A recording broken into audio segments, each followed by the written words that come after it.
क्या आपने ये कहावत सुनी है, कहीं की ईंट कहीं का रोड़ा, भानुमति ने कुनवा जोड़ा। इसका मतलब ये है कि असंगत चीजों को इकट्ठा करके कुछ बना देना, यानी इधर उधर से अपनी जरूरत की चीजें लेकर कुछ बना देना। इस मुहावरे में भानुमति का नाम किस लिए लिया गया है और कौन है ये भानुमति? और भानुमति दुर्योधन की पत्नी थी तो वो अपनी पति की शत्रु से शादी क्यों की? इन सभी सवालों को आपके सामने उजागर करेंगे इस वीडियो में। तो इस वीडियो को पूरा देखिए और ऐसे ही हमारे हिंदू धर्म के अद्भुत और दिलचस्प कहानियों को सुनने के लिए जुड़ जाइए हमारे साथ, हमारे चैनल को सब्सक्राइब करके। प्राचीन काल में भारत के राज्यों में से एक राज्य था कलिंग। इस राज्य पर राजा चित्रांगद का राज था। उनकी बेटी भानुमति अपने अप्रतिम सौंदर्य, बुद्धिमत्ता और शारीरिक बल के लिए प्रसिद्ध थी। जब भानुमति विवाह योग्य हुई तो राजा चित्रांगद ने उनके लिए एक भव्य स्वयंवर का आयोजन किया। इस स्वयंवर में दुर्योधन, कर्ण, जरासंध, शिशुपाल जैसे महापराक्रमी राजा अपनी किस्मत आजमाने पहुँचे थे।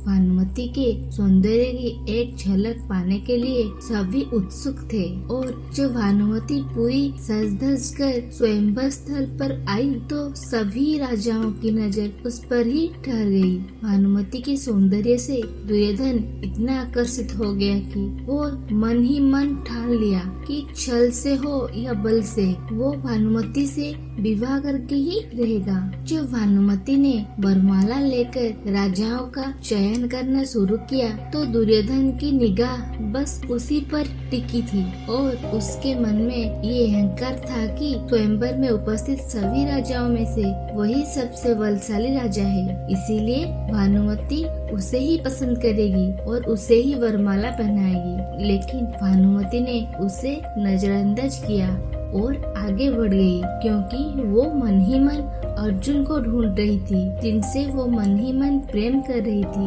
लेकिन अर्जुन स्वयंवर में उपस्थित नहीं थे।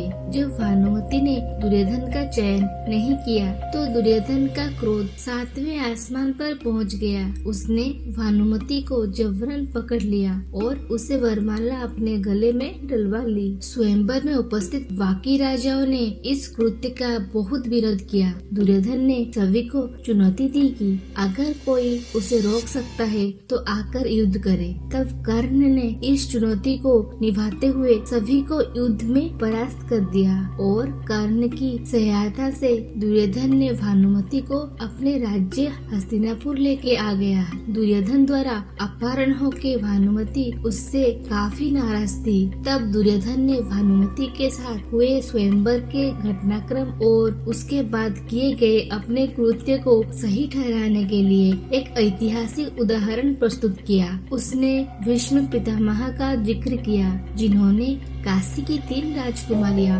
अम्बा, अंबिका और अम्बालिका का उनके स्वयंवर से अपहरण किया था और उनका विवाह अपने सौतेले भाई विचित्रवीर्य से करवा दिया था, ताकि वे हस्तिनापुर के राजवंश को आगे बढ़ा सके। दुर्योधन के इस तर्क ने भानुमति को सोचने पर मजबूर कर दिया। भले ही वो स्वयंवर में उसकी जबरदस्ती से नाराज थी, लेकिन भानुमति ने अपने क्रोध और असंतोष को त्याग कर दुर्योधन से विवाह करने की सहमति व्यक्त कर दी। इस प्रकार भानुमति और दुर्योधन का विवाह संपन्न हुआ और उनके 2 संतान हुए, पुत्र लक्ष्मण और पुत्री लक्ष्मणा। महाभारत का युद्ध भानुमति के जीवन का सबसे कठिन समय लेकर आया।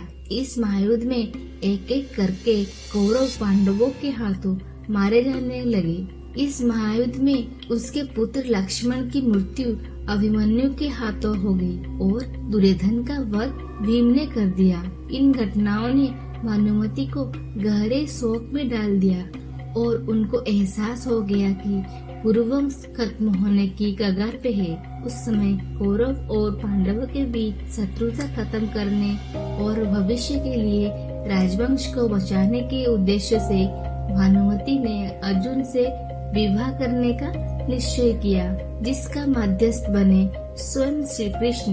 और अंत में अर्जुन भी भानुमति से विवाह का प्रस्ताव को स्वीकार कर लिया और ये विवाह कौरव और पांडवों के बीच की कटुता को अंत करने का प्रमुख कारण था।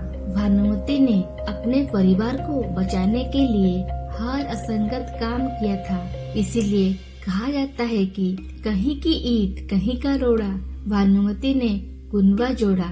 आशा करती हूँ कि आपको ये वीडियो पसंद आया होगा। अगर आपको ये कहानी पसंद आई हो तो इस वीडियो को लाइक जरूर करें और हमारे चैनल को सब्सक्राइब करना न भूलें और ऐसी ही रोचक कहानियों के लिए जुड़े रहे हमारे चैनल के साथ। तो मिलते हैं हम आपसे हमारी अगली वीडियो में। तब तक के लिए आप सभी को हमारे चैनल की तरफ से बहुत बहुत धन्यवाद। जय श्री कृष्ण।